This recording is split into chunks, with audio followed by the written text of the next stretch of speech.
All right. Well, welcome everyone. It's so great to see each and every one of you. I'm excited about tonight's class. We're going to be painting this beautiful hummingbird inspiration. We'll talk through the colors. As always in these classes, I want you to choose what colors stand out to you, what flowers you like. Um, so I'll talk through some of those color choices and composition choices along the way. But before we begin, I will walk through the supplies that I'll be using tonight. So I am painting on 11 by 14 canvas paper. You can order this paper online. You can get it at your local craft store. I love it because I can stick it in these frames in my studio and kind of swap my artwork around. It's so fun. So as I have a favorite, I can swap it in to my view here. But I'm using basic acrylic paints tonight. The colors that I always have on hand are red, blue, and yellow, black and white. And for me, I have like a teal on hand usually. I have a green, I have a pink, but in these classes, I'll teach you how to mix colors along the way. So I always have my color wheel handy, which is just kind of helpful for us to think about like what are all the variations of color that we can use in these classes. And I'll always slow us down to mix and blend colors to really like meet and exceed our needs. So I'll always like remind you to slow down to find colors that you like, not just to settle, which is really kind of helpful along the way, especially as you practice your artwork and your creativity. So besides the paints and the canvas, something to paint on, I have an array of brushes. So like small, medium, large size brushes. You're gonna want a good like dainty fine tip brush for tonight too, for any small detail work. So use what you have. I'm using all used brushes tonight, nothing fancy. I have a paper towel that I use for any messes, which is helpful to have. I have a cup of water to rinse my brushes.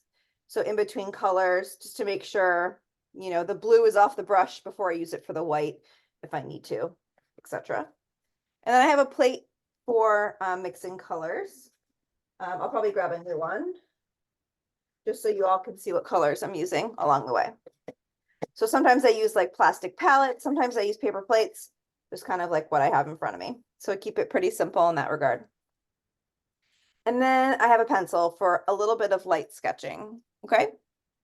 If you have any questions throughout tonight's class, please let me know. I want you to kind of ask away. One of the things that we'll do is we'll talk through our hummingbird, our placement and size, right? So we're doing a hummingbird in the middle, and we can do a little bit of planning with regards to the size of the hummingbird, and then maybe the size of the wings. So one of the things that we can do as we think about the hummingbird is think of like a triangle shape. So look at my fingers here, here, and here. Here, I actually have these blocks. How convenient. So this is the tip of the wing. Maybe this is the tip of the nose.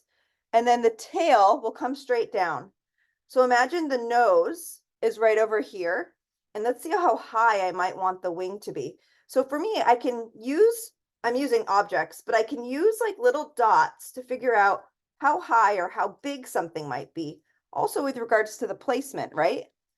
So if my hummingbird is going to be maybe about that big, right? If I did a triangle here as a hummingbird, my flowers would be over here, right? So maybe I would have a flower here and I have a flower here. So I want you to think about placement. And you can see if I remove my hands, the hummingbird is not immediate in the center. It's kind of pushed over to the left a little bit, right?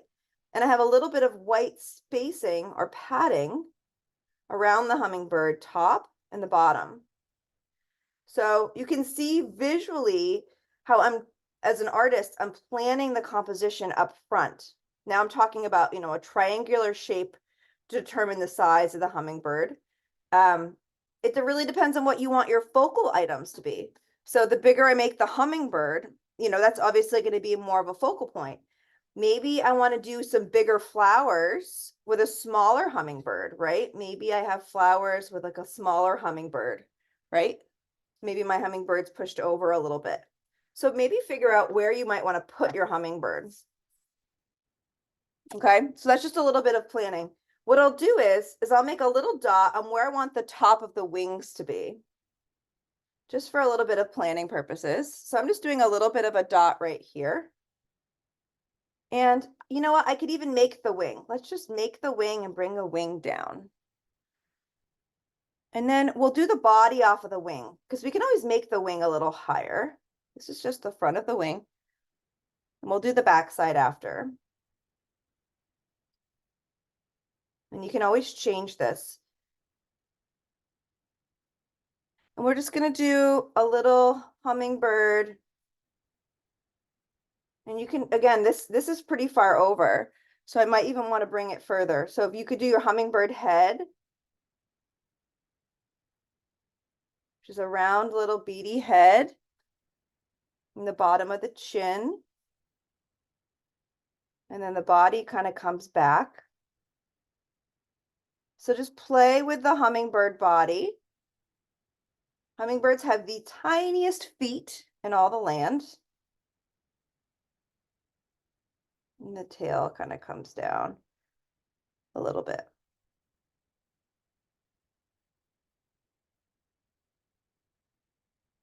So these hummingbirds have kind of chubby little bodies. You can play with that, about how chubby that little belly is or not.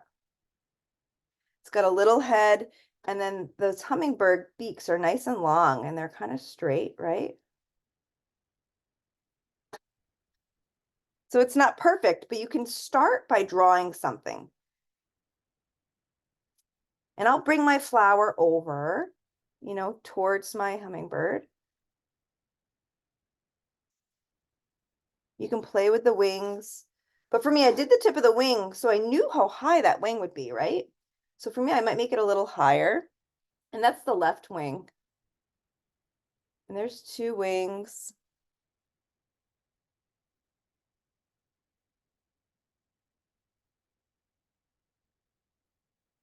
And these wings are kind of the same height. So I just kind of did two little dots.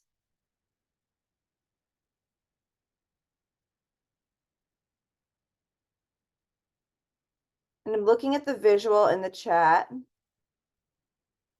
playing with my hummingbird's belly and shape.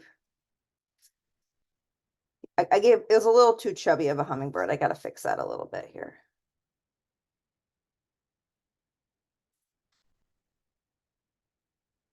Okay, and I'll put my flower right over here. So I kind of did one wing. I'll zoom this down for you. My head is pretty rounded on top. The chin on the underside of the hummingbird is a flat. And then I kind of have these like wispy angel kind of like wings. And it can be a little rounded, right? I want you to be light with your hand. So this is not a drawing class, but we're doing a little drawing, right? Let's be honest here. But it's to kind of just boost our confidence with the overall shape. So you can see I pushed my hummingbird wing out a little bit. You can play with the angle too if you want to change the angle. Like if the angle of the wing is more straight versus having it be more diagonal. I just made this a little more diagonal, and you can see how that changed the wing a little bit. But we'll come in with much more detail for these wings, but you can do a light outline. That's absolutely fine. And we'll do more detail for the tail. There's a longer part of the tail.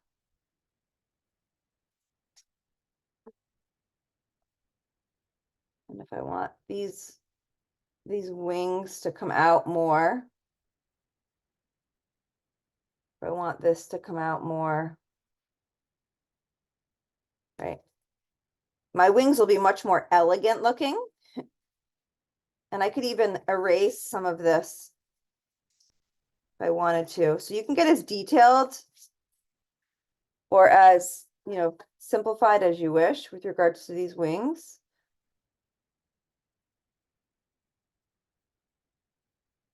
Like there's a lot of, I don't want to say feather-like shapes for these wings, but there's definitely like a round effect. So maybe let's do like a nice light rounded effect. Instead of doing all this design work, I just did a nice rounded effect, like a single rounded line, because the bottom of these wings are a little rounded. See how I push that out? I like that better because then I can come in with my brush strokes and fill that in the way I really want it to. But at least I have the shape of the wing that I like. So look at your wings, look at your angles. Play with that for a minute. Look at your bird's head. Is it big enough? Is it small enough? I made mine head a little bigger. Okay.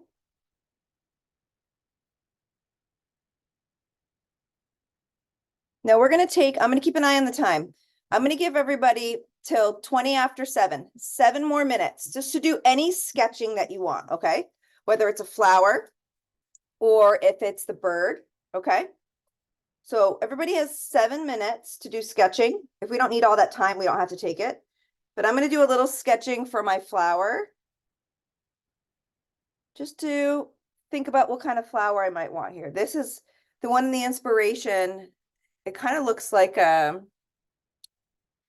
maybe like not like a lilac, but I'm losing the name of it. But I'm just gonna do a little bit of Looks a little like a lupin. A lupin, thank you. I'm like, it's not the L lilac, it's the lupin. Thank you, lupin. Yes. So lupins have these like little I'm gonna call them teardrops. And I'm gonna do these like little it's tall and pointy and they have all this texture to them, right? And I'm doing little teardrops. You don't have to do teardrops. I might do some like other smaller shapes. But you don't have to do smaller shapes like this. What you could do is you could just do like a basic outline with a light pencil of like where you want your flower to be, right? And maybe where you might want your flower to end. Kind of looks like a potato. But you can put your little brush marks inside of this. And then maybe you just do like a little bit. You can do your leaf if you want to do a leaf. You don't have to sketch all this right now if you don't want to. But I'm giving you an option to if you want to. So I'm just having fun. I'm going really lightly. And I'll do my fun lupin texture. I'll make it a little darker so everybody can see this. I'm gonna do my fun lupin texture within this object here. I'll show you the bottom. So I'll do my fun lupin textures in here, but I'm gonna have another flower right here. So you don't have to kind of hold space for these objects right now if you don't want to. You can kind of just fill this in as you wish. But you can see I'm kind of building in some places for flowers. Maybe there'll be another lupin over here. Maybe there's like a big leaf coming across. So this is where you can really freehand this from a drawing perspective, or you can just be in the moment and paint it in. Usually we paint most of this in, but sometimes it's fun to, if you wanted to do any planning, you could. And I'm just doing sketching just to show you what it looks like. I don't always do this much sketching in these classes, which you probably know. And I'll use dark pencil lines. I encourage you to use light pencil lines. But you have 4 minutes just to play with any sketching. So I'm just doing dark pencil lines for you to see what I'm playing with tonight. Because hey, why not? But please use lighter lines on your end.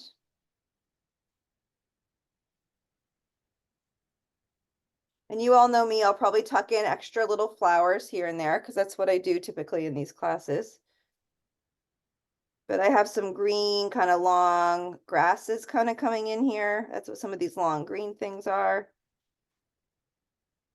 Again, do light pencil lines. I'm doing dark ones so you can see this, but I'll erase these as I truck along.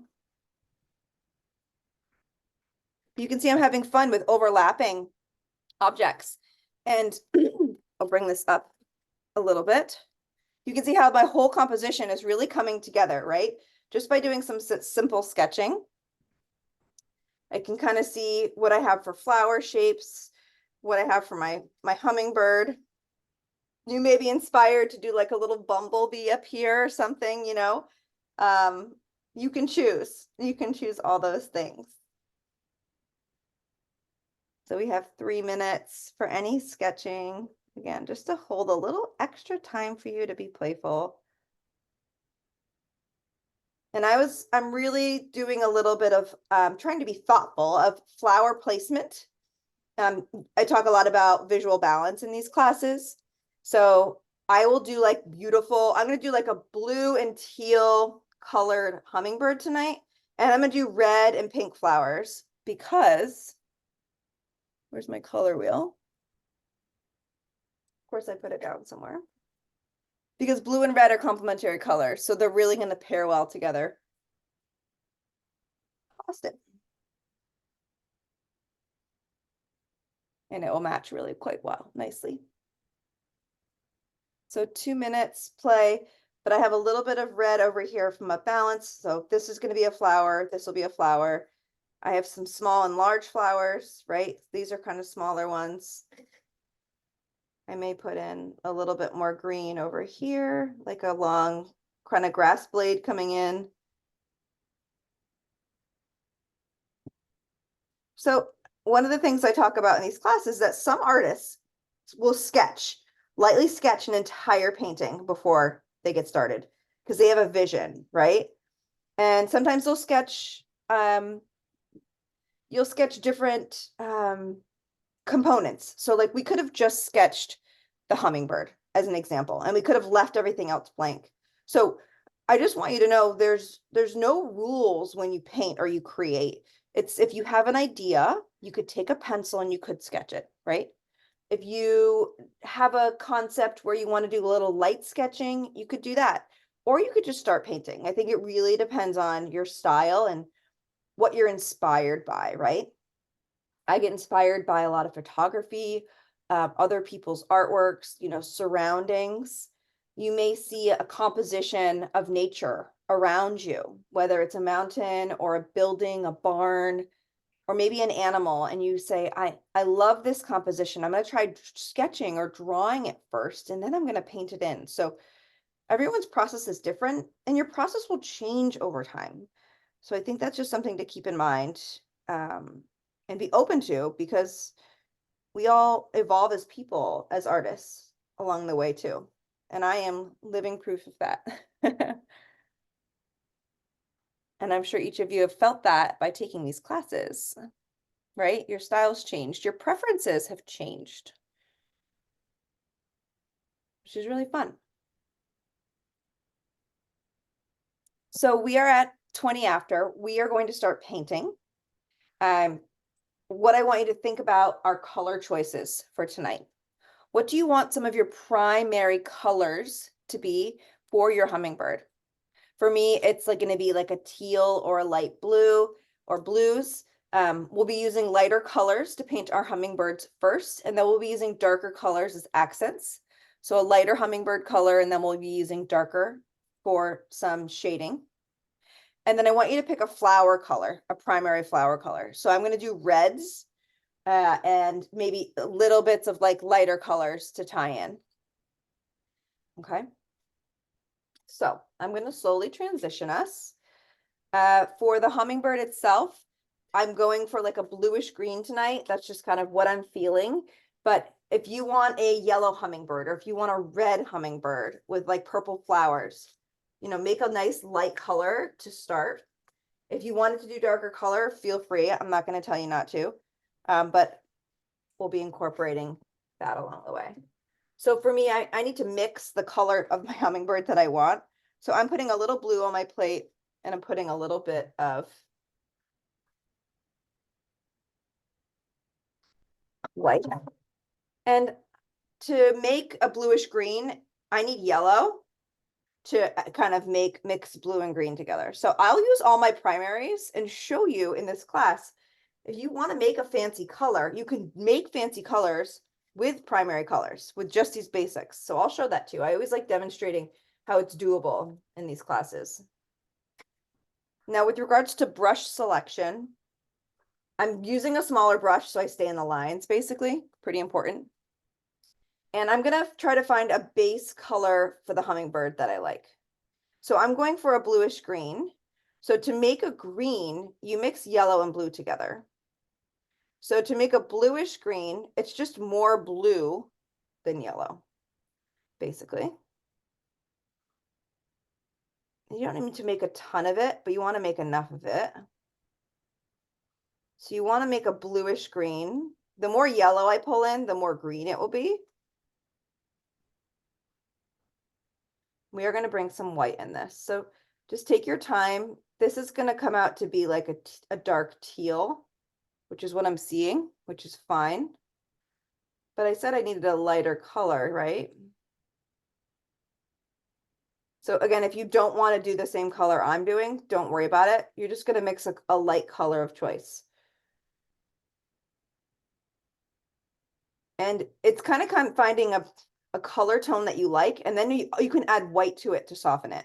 So that's the biggest thing, is mixing a color that you like, whether it's a red or if you want to do a pink, or a purple hummingbird. There's that. And then I'm going to take a scoop of my white, bring it nearby, and I'm going to find a lighter tone. Now, I'm keeping some of that original darker green color so I can use it as an accent for my hummingbird. But you can see here I'm making a nice lighter color. So you can see how I'm mixing and managing my paint. So I still have access to some of these original colors, which is important to me. So I'm getting a nice lighter color, but I still have that darker color right here for me to tap into. So we all kind of figure out on our own how to mix paint and how to not mix all of the paint at the same time, how to keep some of it just in case you need to regain access. Okay, so this is the fun part. We're going to paint the bird's head and body, and then we'll do the wings a little bit differently after. So you can take a minute. Once you have the base color of the hummingbird, you can go ahead and paint the hummingbird head all the same color, and then we'll bring it to life with some additional details. If anyone has any questions about colors or anything throughout class, just feel free to unmute yourselves and ask at any time. As always.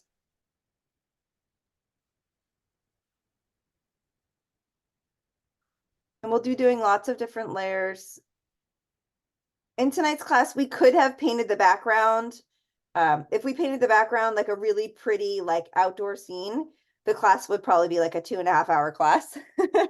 So I opted to not paint the background, but we could have always painted the background first, like a scene, and then put the hummingbird on top. So just know you always have a choice as an artist. If you wanted to paint the background, like a very detailed scene first, you could always do that. But I was taking a more simplified approach tonight for a hummingbird.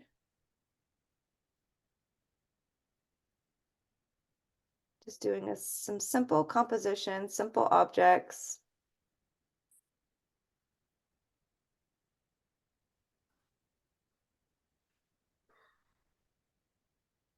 And this paint is actually covering up my pencil lines, which is wonderful. And I'm using a brush where I feel like I'm in control. If you need to downsize or upgrade, feel free to do that. I am painting a little bit of the hummingbird beak. You want your hummingbird beak to be really like pencil thin. So make sure you use the right brush for that. And you want it to be long enough so it can reach inside of those flowers as it's buzzing along, as it's humming along. See what I did there? Okay. Hummingbirds are beautiful little creatures. And then I'm going to try to pay attention to some of my feather tail-like detail down here. I was kind of winging it when I was drawing. So you can kind of give a little feather-like texture as you're coming down into the tail. We are going to add some darker colors down here, but it's good to have some base colors. And we can always come in with a more of a fine point brush if you're not getting any tips, tiny, feathered like tips. Just do your best. You can always come in and refine.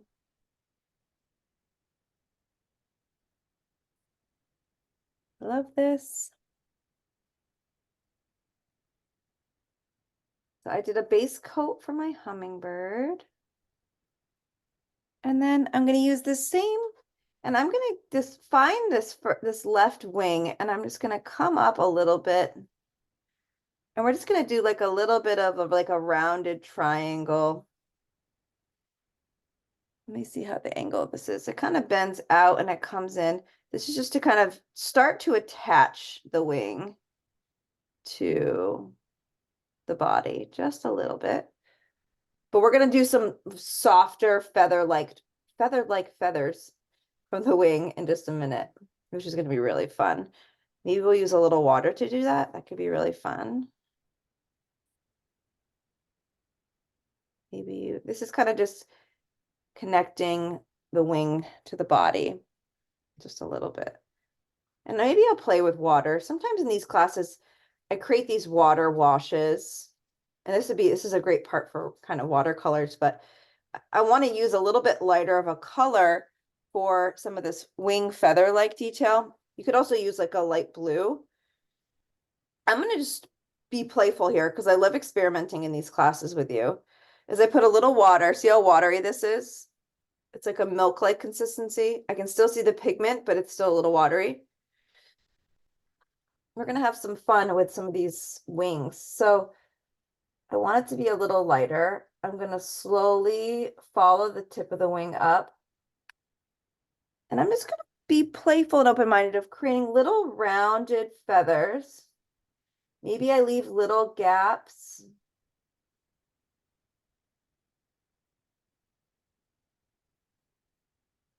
And this is like a very light blue in the inspiration. I am going to come in and erase some of my pencil lines because I can still see them. I'm just going to gently erase some of these pencil lines. And I'm going to have fun with some of these wing-like feathers. Now, if you want you want to use white paint, you can. I'm just going to be playful and see what happens first with this water-like. And I'm keeping my paint on my canvas so you can see what I'm doing. But I am just kind of being a little playful with these feathers. Now, they're going to kind of change shape and style. They can be rounded. I kind of went halfway here to show you what it's like to the tips of these feathers may be a little bit more pointy. Closer towards the body, they may be a little bit bigger. You can play with this. I think it's really just about playing with how whimsical you want these wings to be. I've never painted hummingbird wings like this, so we're just really being playful together. So any way you want to paint like a lighter hummingbird wing, feel free to do that. That's really what I'm playing with right now. But you want to just stay nice and short. So you can see I'm kind of just putting in some placeholders along the way here. But for me, when I see the inspiration, they're very delicate wings. So your interpretation is, what you want to do. It's just kind of fluttering. And I'm leaving little gaps. I might fill some of these gaps in between.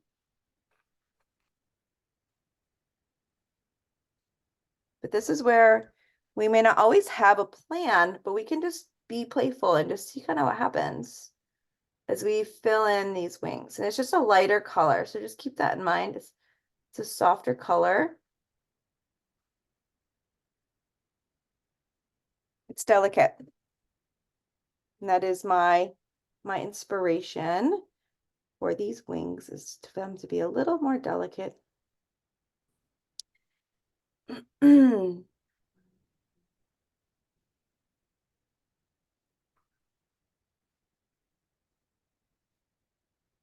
can see it matches, right? It's just a lighter color. Maybe add a little bit of texture on this wing here to kind of tie it all together, right? You could do little lines, maybe to connect everything. So we layer paint, right? So I just did some lines on top of this wing to kind of connect it to our delicate feathers. This is where you just be in the moment and see what happens. And I'm just gonna do the same technique for the back wing.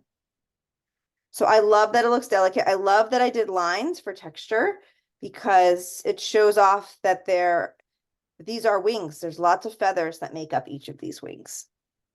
Now, again, if you have pencil, do a light erase of the pencil so you don't see it through. This is a lighter color, right? Or some of you might be using water and a paint pigment like me. And then I'll do a single line for the outside edge. See if I can find it for this top wing, so I don't lose that. And you can look at the angle of these feathers.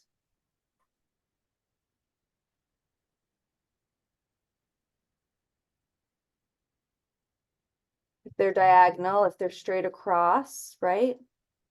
Kind of lean back in your chair and do what feels right.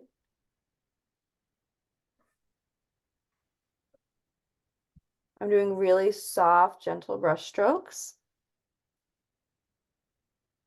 You can use water, you could use white paint to soften these. But with a gentle hand.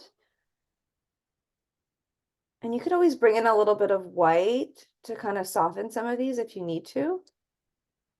Nobody's telling you that you can't. So find a style here that you like and go with it. Okay. For me, I like it. The wings are fluttering, they're soft, they're feather-like. That's what I wanted. They're a little darker than the inspiration. The inspiration is a very light blue, but they still, for me, they work. So just follow your intuition, follow your gut here for yours.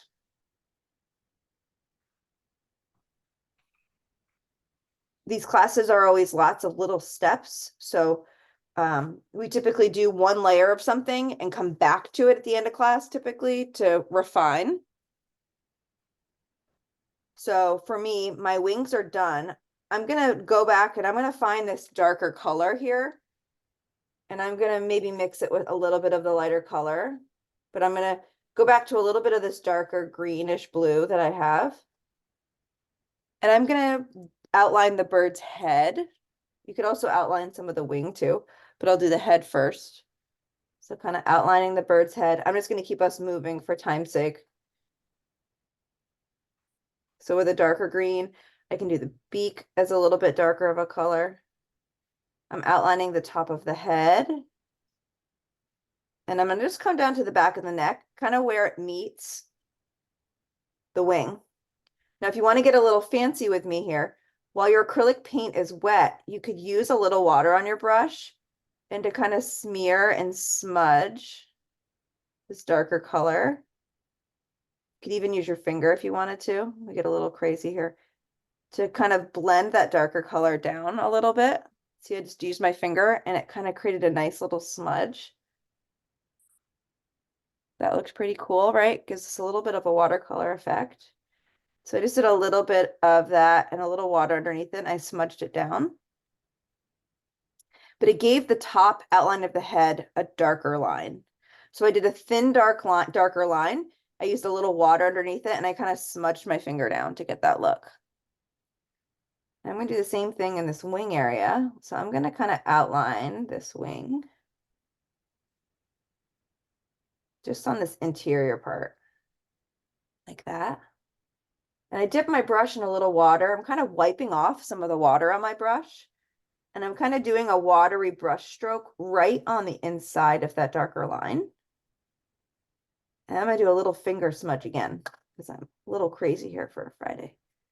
Little finger smudge. You could also just swish your brush around too.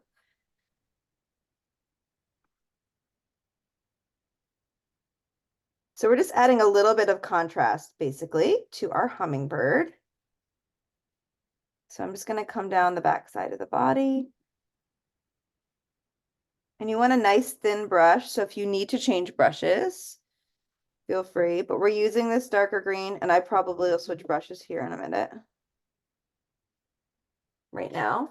So this is why I talk about switching brushes out loud. So you switch brushes when the timing is right. Just doing a little bit of this darker outlining on the hummingbird. This is where you can use water or no water, using the tip of your brush to really refine some of these feathers. So I'm kind of outlining a little bit of these feathers in the bottom of the tail.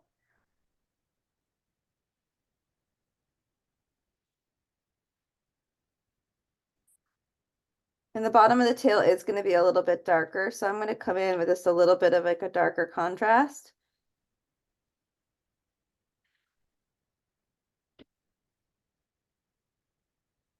And I'm just going to come up the tail a little bit here. But this is where you can really start to play around with the colors of your hummingbird. So if you wanted to bring in more colors, so for me, mine looks kind of boring, a little boring. There's lots of teals. So I brought in a little bit of blue here. And if this is where you can kind of bring your hummingbird to life a little bit, you can kind of add in some blues, maybe on some of these, the inner part of the wing, maybe on the underside of the neck, I bring in a little bit of blue. On the head, you could always bring in a little bit of blue. If you want to bring in more contrast, the head can have the most like darker contrast. So maybe around the head, you can bring in some darker contrast to make the head stand out. The belly is fairly light, so you can keep some lighter blues near the belly, but the tail and the head have the most contrast. So you can play with that a little bit. I'm doing kind of small feather-like brush strokes just to add some texture to my hummingbird. So the belly is going to stay lighter, the head can have darker contrast, and the tail can have darker contrast. So you can see mine, like if you look at it really quickly, the head is a little darker and the tail is a little darker. And I'm going to keep the belly a little lighter intentionally, but play with bringing in some other colors. So maybe I'll bring in a little bit of whites on the belly. So you can bring in a little bit of yellows. This is you, right? So just have fun. You can use your finger to smudge. I put a little bit of yellow on the belly. Wasn't planning on that, but art happens. I would stick to whites, but the yellow's kind of fun a little bit. I'm going to clean my brush. So I want everybody to play with your hummingbird colors, your hummingbird textures. Keep an eye on the clock. I have a little bit of lighter color here. You can do some lighter teals. You can do little kind of brush strokes. Just see what happens. Put a little bit of lighter color on the belly, maybe a little bit of lighter on the wing. See what happens. It's kind of a little experimental, but darker contrasting head, darker contrasting tail, and a little lighter on the belly, and just see what happens. And I'm just doing soft little light brush strokes, and you can see it's coming, it has some kind of fun textures to it. I brought it a little closer so you can see it. We will do a little bit of darker outlining with black or like a dark blue after, just to really make some areas pop and jump out. And we'll also do the eye too. So just play with like we want you to be happy with like the background texture of your hummingbird. So bringing in some lighter colors for the belly, some darker for the head, darker for the tail, and then we'll let it dry and we'll come back to it, ladies and gents. But for me, I love the colors. Maybe play with how your feathers look down here on the bottom of the tail. Are they pointy enough? Let's see here. Finding a point and just doing some long feather-like detail down here. I have some shorter feathers in the tail and some longer feathers. And you could do the same detail on the wings. For me, I like my wings. I'm not going to touch them. They are not perfect by any means. They're not like totally refined. But those are details you can always kind of adjust towards the end of the class anyway, so no big deal.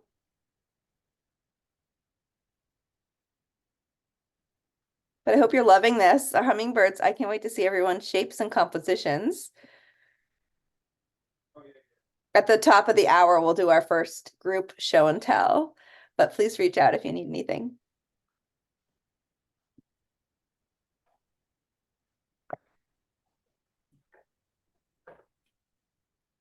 You can use the inspiration as a visual. You could do a little bit of more of a darker outline here on the back side of this wing if you wanted to.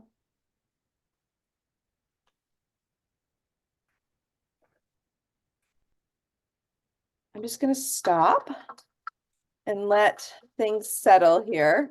I like the colors that I have. I loved putting a little bit of blue, like robin, like a medium kind of sky blue on its chest. That was really fun. I put a little bit of that on its head. The blue kind of just ties it all together. And then I did a little bit of like white brush strokes, a little bit of yellow, just to kind of add some different variations. But we'll let our hummingbird dry and we'll do more final detail on our hummingbird to really kind of take it to the next step. We need our hummingbird to dry before we put the eye on, that's for sure. I don't want any smudging to happen. That would be very bad for all of us. But we'll shift in just a minute or two to the flowers next, because we can always come back to our hummingbird. It also allows us to get to know our hummingbird a little bit too. What do I want to change? What do I want to add? That reflection piece of our art. But I'll give everybody just a solid 2 more minutes to play with your hummingbird. I probably buzzed through that. I probably got really lucky liking what I painted. So I know it takes a little bit more time sometimes. So I'll give you all just another solid 2 minutes to play with your hummingbird, and then we'll shift to the flowers. So I'm just going to get my red paint ready, but you take another minute or two to just do any fine touches, any additional detail work, but we will come back to that hummingbird after. And as you know, everybody works at different speeds in these classes. So I just want you to know, I acknowledge that. So just always take your time. This class is recorded. So please just go at your own speed. If you have specific questions throughout the class, you're welcome to private message me or drop them in the chat window. If you're watching this YouTube recording, you're welcome to drop them in the comment section of YouTube, and I'll answer them there for you.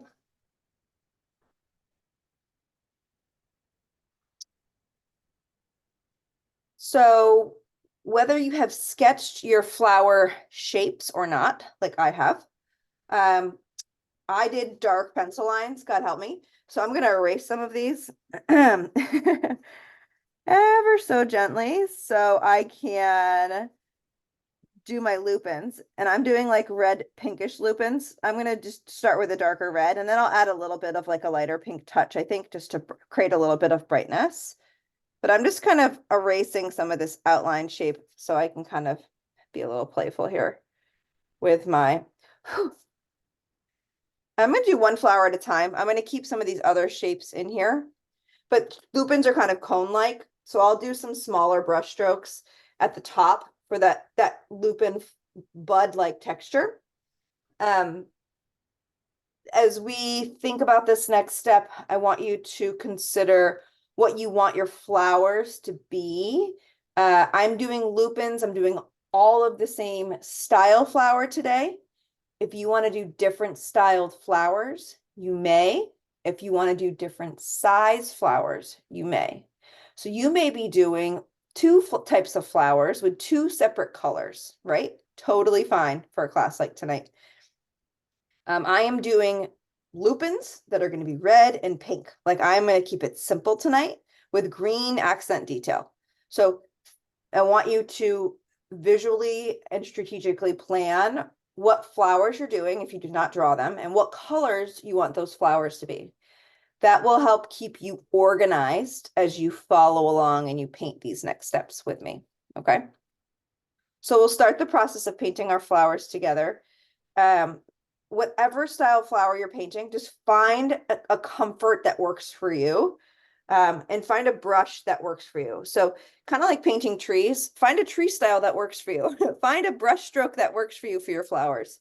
And find a brush most importantly. So for me, for these lupins, I have it's like a 2 or a 3. It's kind of like a fine point brush. And I'm just going to use flat red. I'm just going to start with red and just see what happens.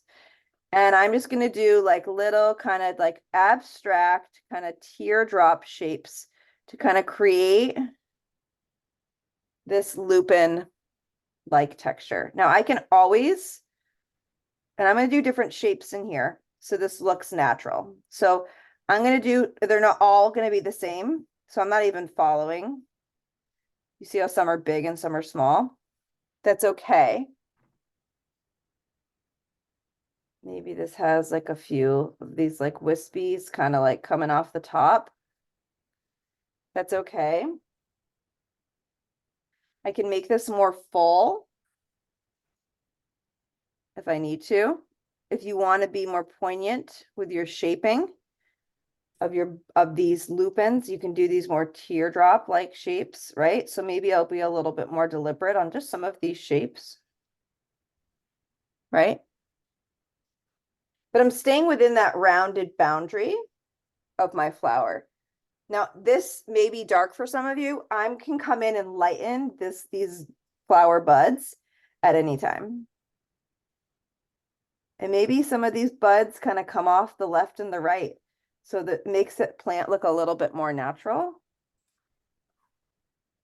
Having little buds and little flower buds and big ones will make your plant and stagger them, will make your flower look more natural. So you can follow the shape. Any kind of pointy buds, I kind of have pointing up. But I'm just using my eye, smiling. If you wanted to use a little bit of white along the way and like mix a pink, you can just do like a little bit of like a pink kind of touched in with your red along the way if you wanted to. You don't have to do a flat color right now if you don't want. If you want to mix kind of two colors at the same time, you can totally do that. A lot of oil painters do a lot of blending of colors at the same time. So I'm putting in a little bit of pink in here while my red is wet, just to say, hey, why not? And I have a lot of white gaps in mine. I can come in and fix some of those white gaps. So for me, I'm not worried about those white gaps right now because I can come in and I can fill some of that in after. Maybe I use a water wash to kind of fill in some of those gaps, but maybe that will allow me to see these buds that I'm spending time on, right? This flower itself. So there's a lot of ways to approach art and interpretation of artwork, right? There's always different ways of doing things.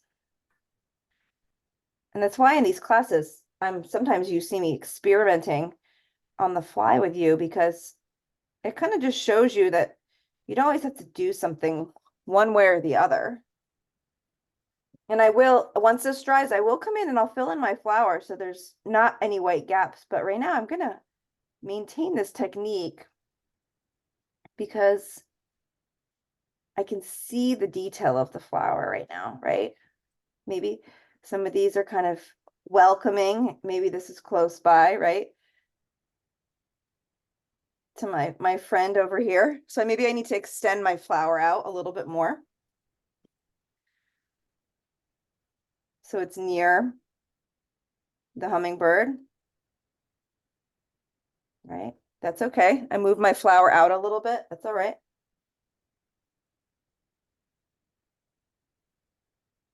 I can always make it a little more tall and pointy at the top. Not a big deal.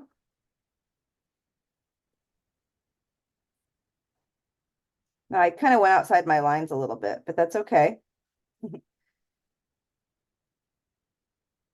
is where you improvise.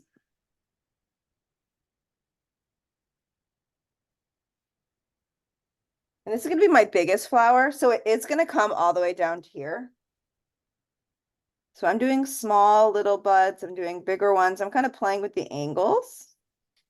You can kind of lean back in your chair, figure out what you may want to add and where.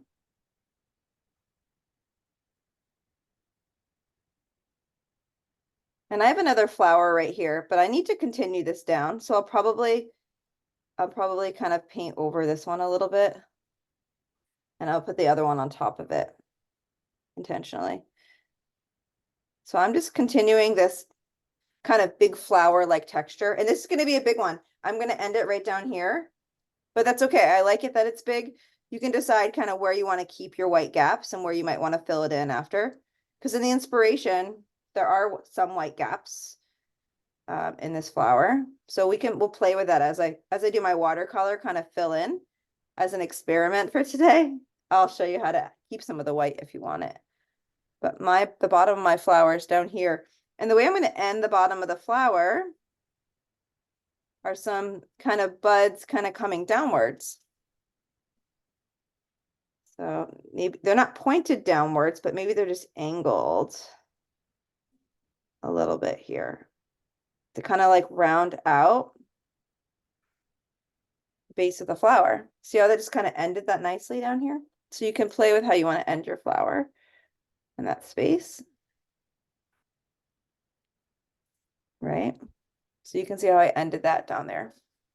I'm going to rinse and repeat. I'm going to do the same flower and just two other spots. I'm going to do one here and I'm going to do one over here.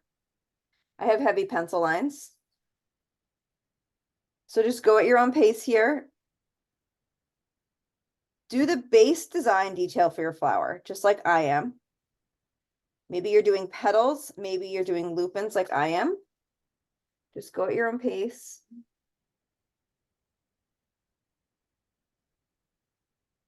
And I'm going to let this dry. Again, you can bring in a little pink if you want to. I kind of stopped that, but I can bring in a little bit of pink dots. I do little pink dots kind of on the inside of some of these lupin nodes.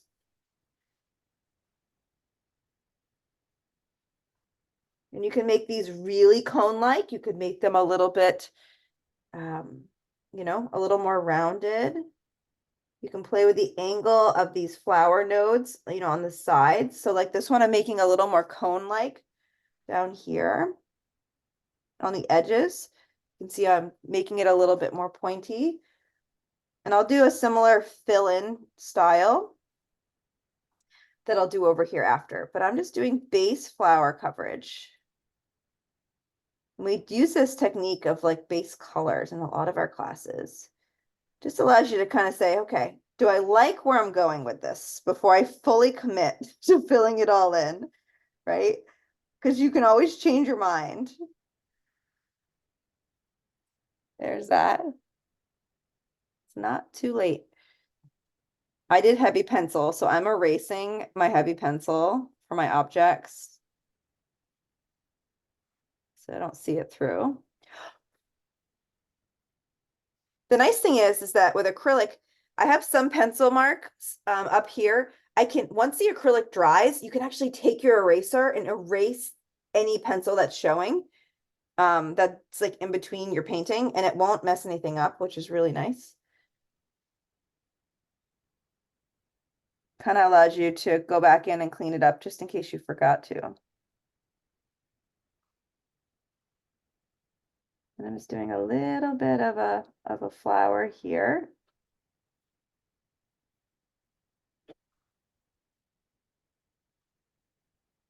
And this bottom will be similar to this one, so I can come down and kind of figure out how I want it to show up, right?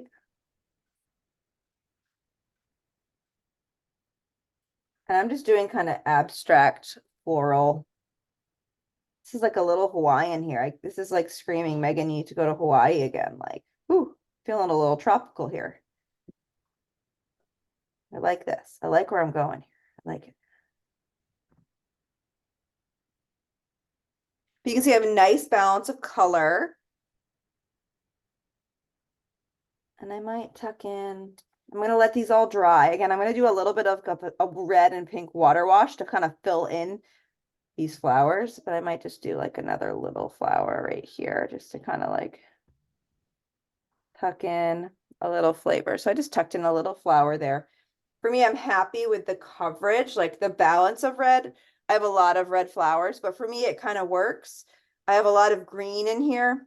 I might put another tiny red flower down here. I think I held space for it, but I'm gonna have a lot of beautiful greens to kind of brighten and tie everything together. So I have one more little red one down here. So just take your time. Again, with tonight's class, it's all just one thing at a time. So go at your own pace, do what feels right. Reflect on your work along the way. Say, do I want to add any more of this color anywhere else? So some of you might be doing 2 flowers. Some of you might be doing just 1.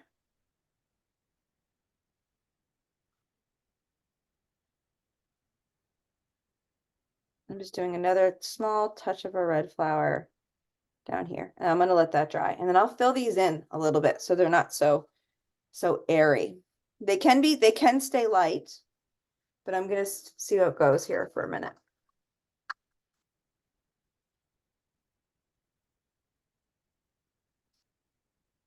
And now we all work at different paces. So I'm just going to see what this eraser mark situation is up here. I'm just going to come in and erase some of my pencil lines. I think the top of this flower is dry. Nope, just kidding.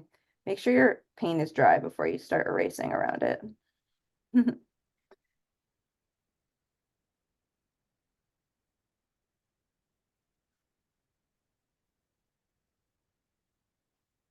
Let's see here.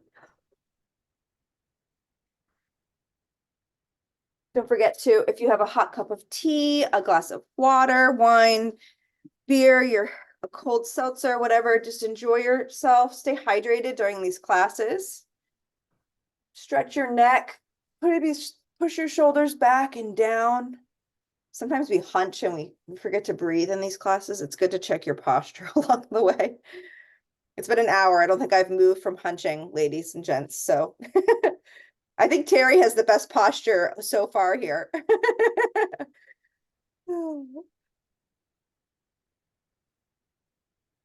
But I'll give everyone 2 minutes just to be playful here with these steps, and we'll do a group show and tell to see how we're coming along.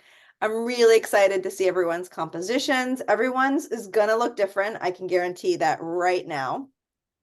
But please let me know if I can support you in any way as you're painting tonight.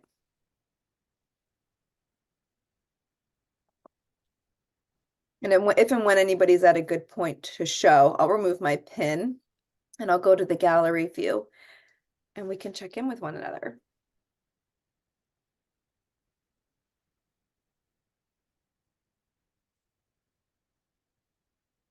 Susan's thinking about it. All right, Susan, how's it going over there?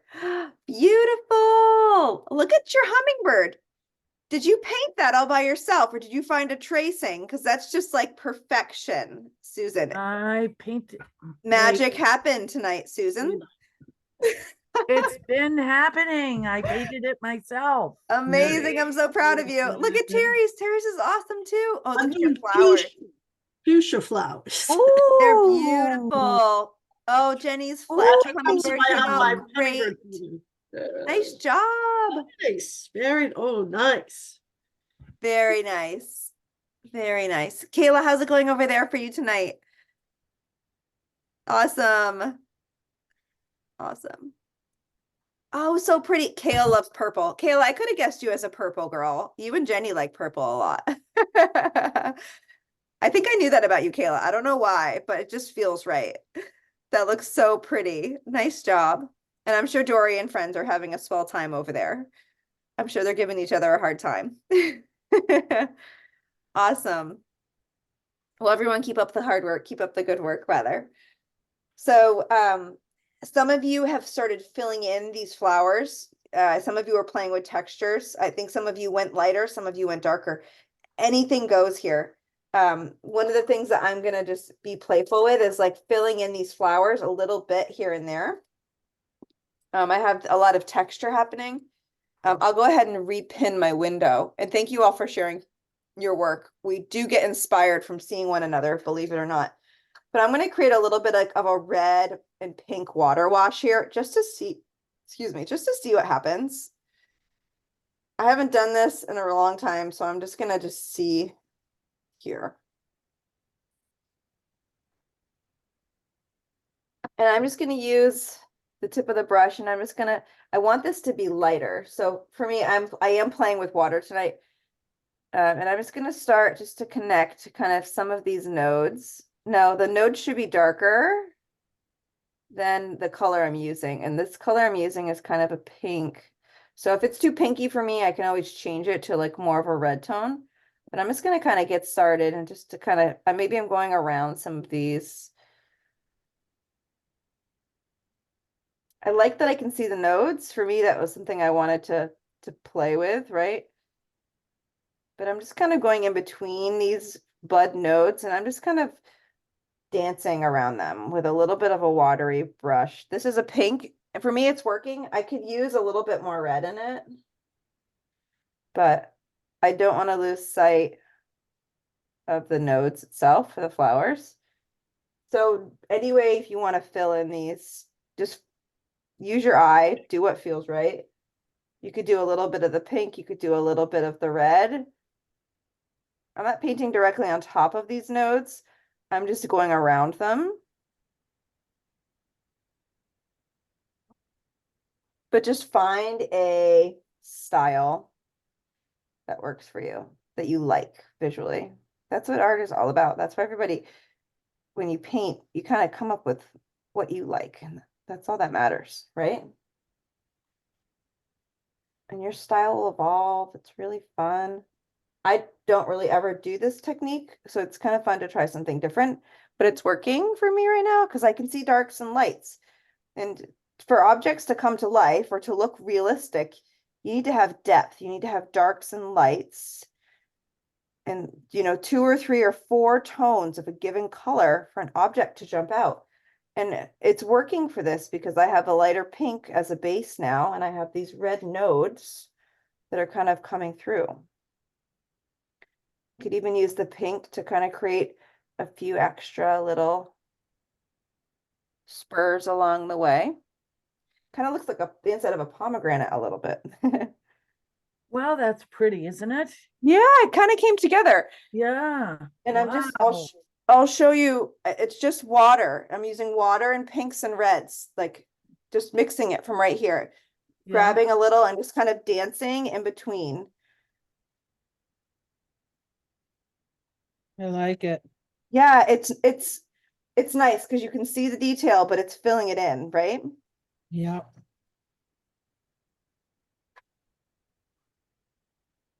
And this is just a good example of like kind of practicing to eliminate fear as you paint.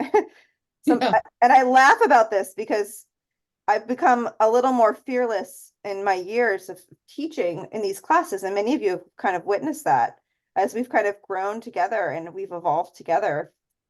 And it's pretty incredible when I feel like we make these small breakthroughs, right, as artists of knowing, maybe learning what you like to paint or practicing new techniques or trying something new. Those are all the little wins that we can achieve along the way. But it's just trying to slowly eliminate the fears of trying those new things or being open to new perspectives. So I think this technique is a good example of that. Was I planning on it tonight? No. And you're all probably like, what? You weren't planning on doing this, Megan? No, it wasn't. This was the natural creativity of art just happening. Believe it or not.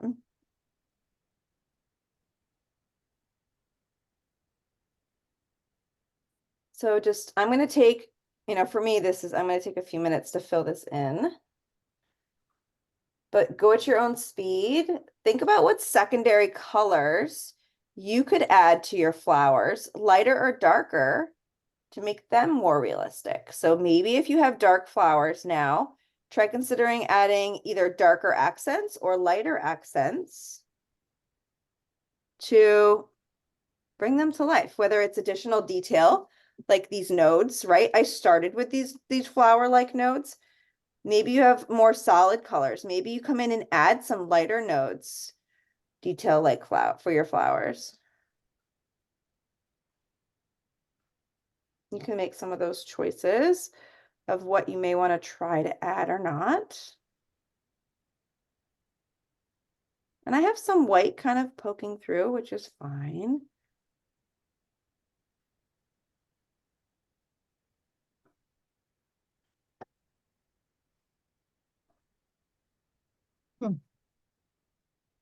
So just find the right color, whether it's lighter or darker, and just kind of see what happens.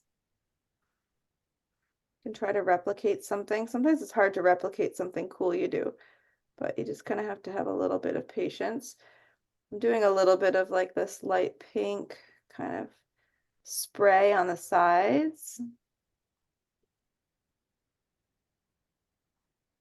The tip of my brush, just you could add a little bit of extra detail.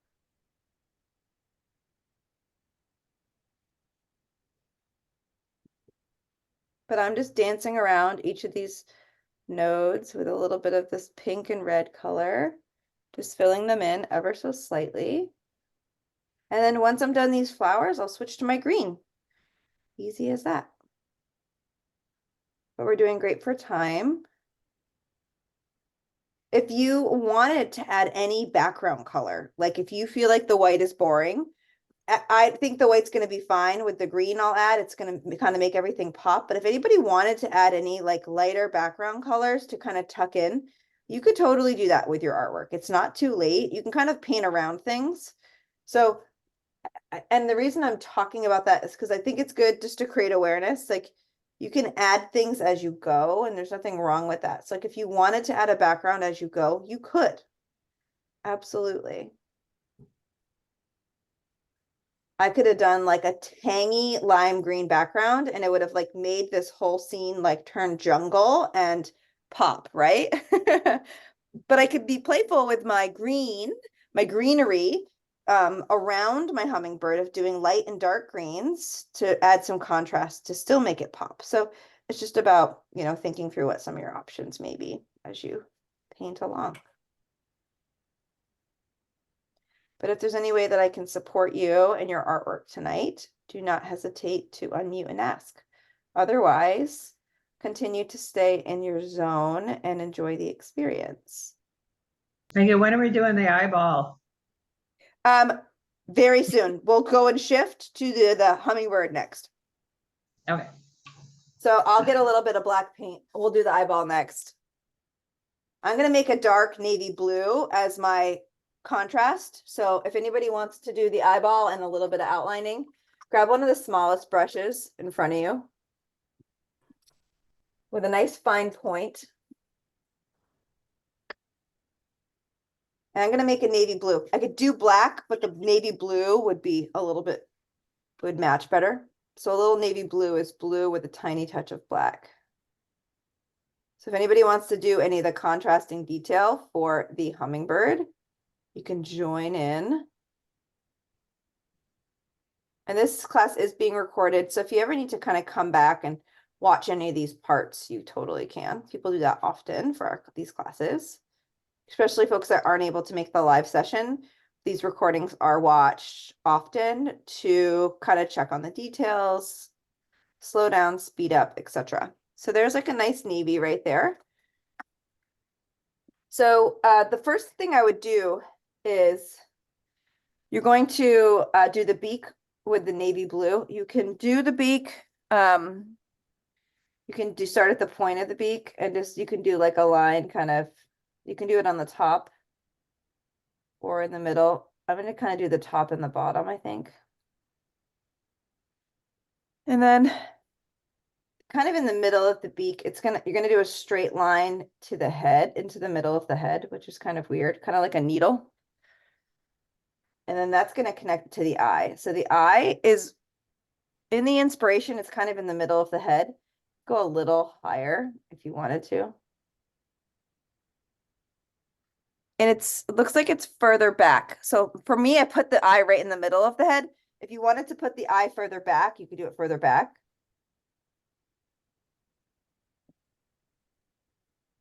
I guess that works. And then I'm going to do a thin dark line on the underside of the chin. And on the top of the head. So this is kind of where some of your outlining can come in. My head is a little funny shaped, ladies. I'm going to round it, I think, a little bit. This is where you notice where your things might not look so right here or there. So I'm going to round my head. I'm going to let this paint dry. I'm going to round the front of the head a little bit more. My forehead is like on a slant and I want it to be a little more rounded. So critical, aren't I, of my hummingbird? So it's going to go on the top of the forehead, around it on the back side of the neck, down to the back of the wing. And then kind of on the back side of the body where the dark green is, I'm going to do this dark line down. So I'm going to let my head dry so I can fix it. Nobody's perfect. Things happen. And I'm going to do some dark outlining on the tip of the tail. So this is going to add some really pretty contrast. You can do as much or as little here as you wish. It's pretty much on the underside of the tail, not on the right side. It's going to be on the underside of the tail and on the left side of the tail. So you can see a little contrast. It's really pretty. It kind of jumps right out.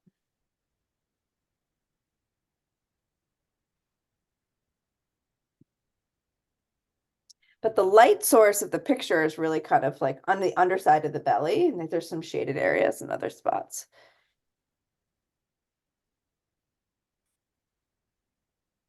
I'm doing a thin dark line on the top side of the wing just because I can. And I'm going to fix my forehead here. Let's see here. What do I have for paint? So my forehead needs to be a little bit more,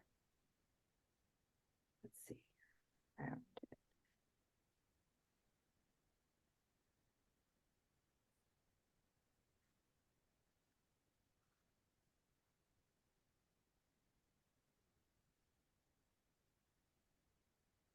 There we go. My diagonal line, my line on the forehead was too diagonal versus rounded, and I just rounded the forehead a little bit. So once that dries, I can go in with my darker line again and fix it. So there's the eye. There is a tiny white dot, Jenny. God help us. This is going to be a little tricky. I'll probably use the round end of the brush, kind of like on the back left side of the eye. Let me see. Like the back left side of the eye, there's like a little white dot. Oh, good job. With the round end of the brush. Okay. So optional. There's also, this is very, Google's telling me it's my son's bedtime. There's also a little bit of eyeliner. This is like pretty tricky, but if anybody wants to try it, there's like a light teal eyeliner. Could outline, and I'm going to try it with a little bit of water. Could outline the underside of the eye with a little water. I'll bring this really close. I did like a little bit of a watery white outline, like white eyeliner on the underside of the eye. So these are just like little tiny details. I do like the white dot. It looks pretty cool. And I'm going to go back in. So these are just a little bit of detail with the darker outlining. All totally optional. Everybody's at different, stages and what they feel comfortable adding for here and there. So just if this is too much detail for you, you can skip it. But I like covering it if people wanted to try to add it. Okay. So I like that my hummingbird has some light and dark characteristics. For me, that's what I wanted. My wings are really light. If you want to make your wings look more like your hummingbird, you can. But I'm just making a choice as an artist tonight to have them be lighter.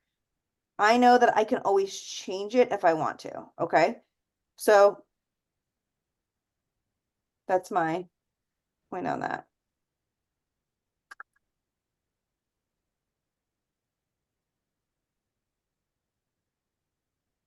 What I may do is I may just do a little bit of a darker line with this green and a lighter color, just to kind of connect this wing a little bit more.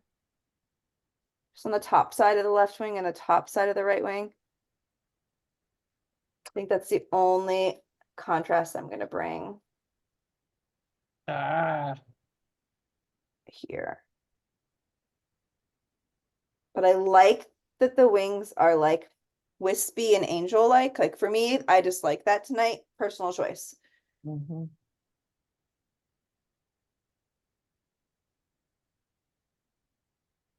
I love that. I love that art is about choices. And I love that we talk about it like that sometimes because it is. It's really just about choices that we make.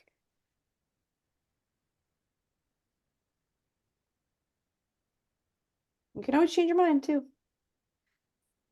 All right. So we're doing great on time. It's 8:17 Eastern. I am happy with my flowers. I'm going to come in and add some greens for my stems, and I have grass blades. So I'm going to decide. I have different objects here. I have like one or two grass blades, or sorry, one or two stems, and then I have some grass blades. I'm going to pick two different colored greens basically to fill these in. And I'm just going to blend some greens here together with you. And I'm going to go kind of for like a grass green. And I can always change this color if I want to. So I'm just going to go for like a grass green. I'm just bringing a bunch of yellow into my bluish green because, hey, why not? And this is going to be a vibrant kick for my picture tonight, my painting tonight. So I am going to do this vibrant green. I don't know. I'm just going to pick a grass leaf and I'm just going to start painting it.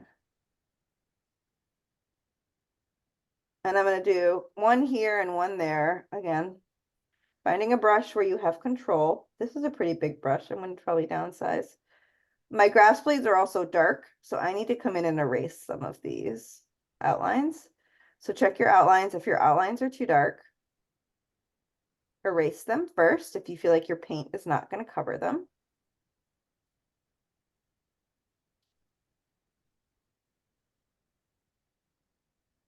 But look at that beautiful green up against some of these other colors. My green is covering the pencil, so I'm just kind of rolling with it for right now. I should come in here and erase some of it, but I'll probably do a couple coats of paint here.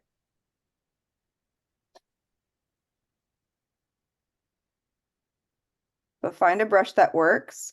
Don't settle and just use a bigger brush. If you need to downsize, downsize to a smaller brush. Your grass blades can be a little thicker, then they can get more thin. So, and they can have a little movement to them too. So don't hesitate to have movement. And the size of them can be a little different.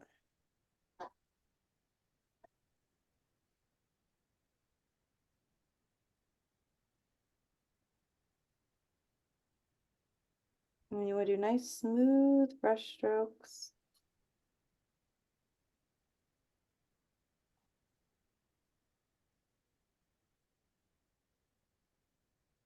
And you can decide how much or how little. I'm going to change this color subtly from one grass blade to another.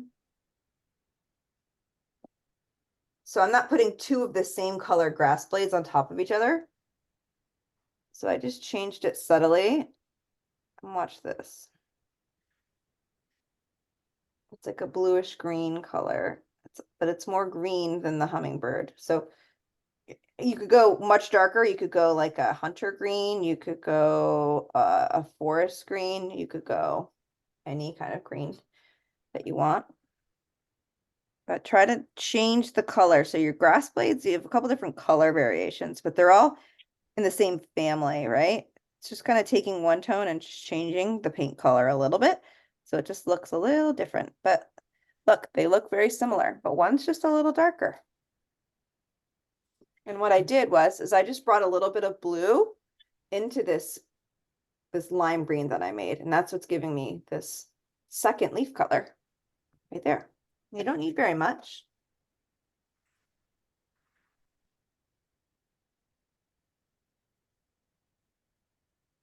How did you mix that, Megan? Yep. So I had this, I mixed this like green color first. Yeah. And then I brought a little blue into it. And that's Oh, what gave me okay. this color. Okay. So it kind of just made that yellowish green a little more bluish green. The Really. cat's bugging me too.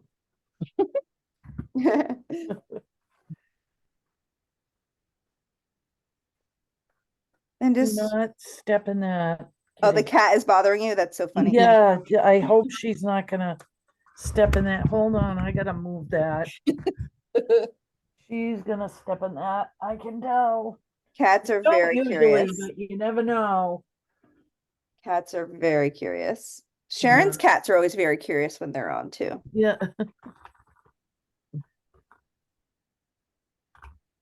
So we have yellow, blue, and regular, like, Yeah, it was, so yeah, to make the green for these leaves was just like yellow and blue mixed together, but just like more yellow, right? So yeah. a more yellowish green is just more yellow, less blue. And then to make it a little bit more bluish, this darker color, I just added a little bit more blue. So it's just kind of playing with these different shades. Okay.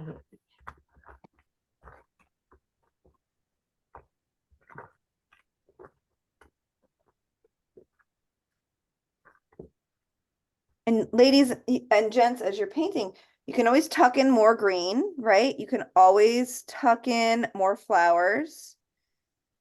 You could just keep it simple and call it done. You could tuck in like a soft abstract colored background if you wanted to. Like if the white is too white, you could always put in something in the background around these objects. Like you could do like a mossy green, like really, really light mossy green that wouldn't distract, but that could potentially give you a little bit more grounding.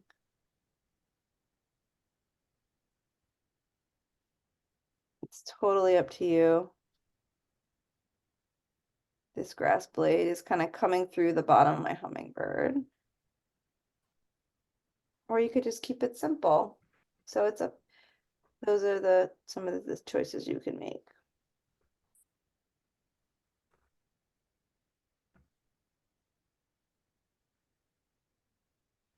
You can add more petals, like actual rounded flower-like petals. I just did greens in the bottom of this. I didn't add any like rounded like petals. So I kept it more grassy looking.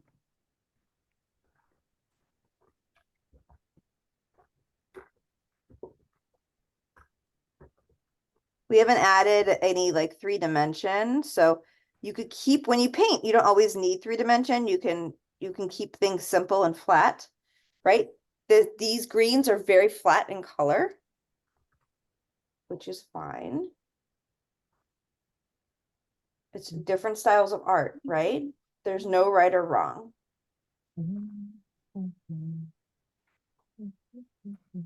I might add a few more grass blades here and there. Small ones. You can use water. You could spin your brush. Again, a little bit of paint management on your brush, spinning your brush on your plate to kind of manage those fine points. A little water on your brush may help you glide a little easier.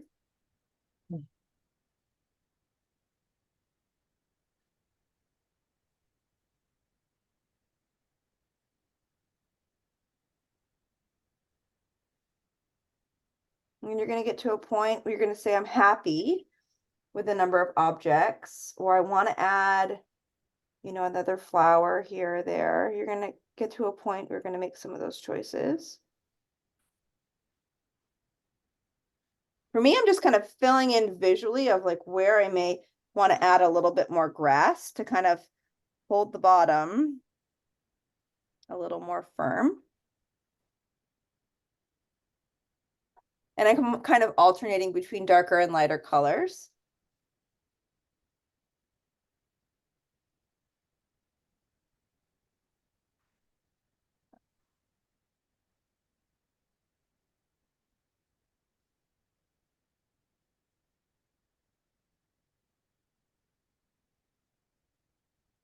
And a little water on your brush can help your brush glide a little more smoothly.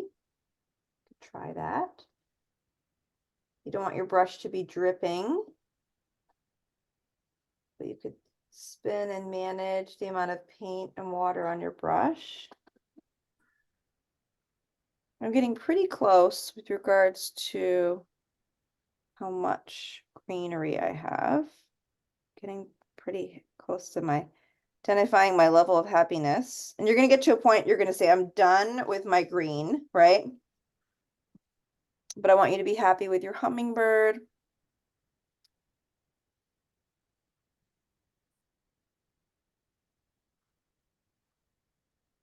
You could always add, if anybody wants to do a little bit of depth, you could always add, if you have lighter grass strands, you could always add a darker line on one side to add a little bit of depth. Maybe the underside of the grass blade is a little bit darker.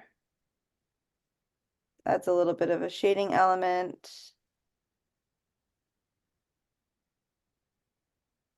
You can play with your hummingbird if you wanted to make your hummingbird change or evolve. If anyone has any specific questions, do not hesitate to ask. We're all just kind of doing our own finishing touches on our artwork tonight.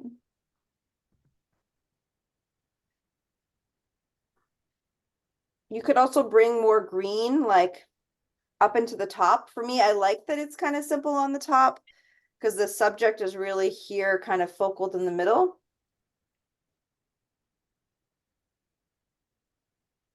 And the other fun part of painting is that you don't have to be done tonight. Sometimes with these classes, you feel like you have to finish it tonight.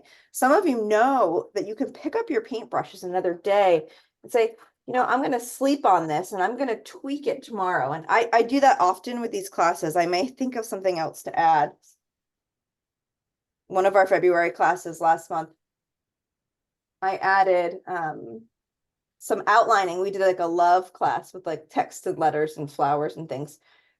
And I outlined everything with like a Sharpie at the end after the class. For me, it just tied it all together with a little bit of the darker contrast.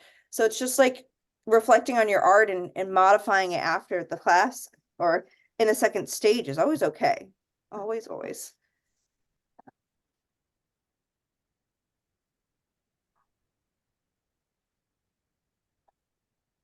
And I could easily tuck in a little bit of a watery, like mossy green as like a background. I won't do that tonight because I might scare you all in the live class, but I might try that after, maybe not. You could always do like a light yellow. A yellow would look nice, like a soft yellow tucked in as like a little bit of a glow behind everything, right? So just kind of considering what else you might want to add, or you could keep it the way it is.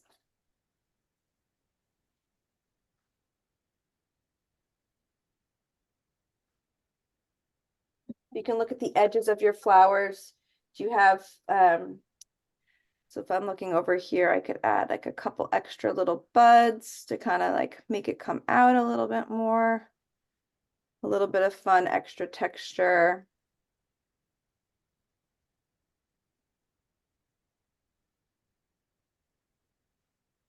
To make it look a little bit more natural, right? I'm gonna attempt some feet, Oh, feet for your bird. the little feet I there. can't tell if there's feet. Yeah, there is. I'm not looking at a really sure. tiny picture. Oh, you're right, there is. Oh yeah, let's Yeah, do they're that. really, really tiny. Love that. So yeah, use like a gray or you could use this blue. I could use the dark blue with a little bit of white. Yeah. I just clicked on the picture. I was looking at a thumbnail version for the class. Oh, no wonder. Yeah. Let's see here. So they're just little They're wicked tiny. nubbies. Let me see if I can do it here. So the one on the right is tiny. And then it's kind of like they're like little claws kind of. Yeah. Mine are kind of floating. I just kind of went for it. It's like the light one, the right one is kind of floating, so. Yeah.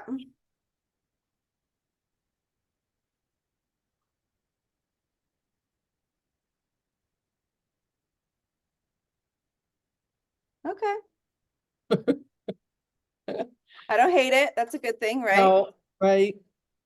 I'm gonna let it dry. I might make it a little darker. I used like a really light blue. It's lighter. I'm gonna probably let it dry and Yeah. add a little black, a darker contrast. Just as I have actually quite a bit of water. God help me on these feet. Just gonna let them just think about themselves here for a minute. I didn't want to go too dark in case I didn't like it. I know. Well, luckily we can put white paint right on top if we need to. True. Yeah. Love it. And there's like there, if you look at the inspiration, there's, some wispy greens here and there that are kind of like tucked in. You could do some more like on the bird itself. There's a lot of texture on the hummingbird. So, if we took another 5-10 minutes, you could easily, come in and just do like a little bit of some texture, more texture on the hummingbird. Hummingbirds are known for like those glowing scales, right? Like those beautiful colored scales. And like maybe go under the eye with like just some colored textured scales. Maybe on the back side of the tail. I'm just using a little bit of greens.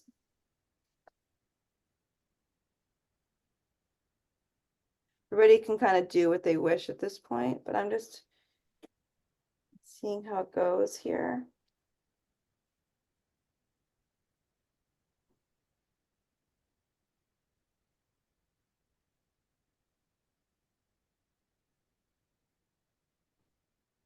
Okay, Megan, I'm sorry our camera doesn't work, but we'll send you a picture. Send me pictures. Yes, you guys are always so good about sending pictures. I'm so grateful. Yeah, if anyone has to leave, definitely let me know. We'll do a quick group show and tell, just in case folks have to leave. So let me hide my picture here. And I'm going to unpin for anyone on the recording. If you need need anything for finishing touches or have questions about techniques, please let me know. Okay.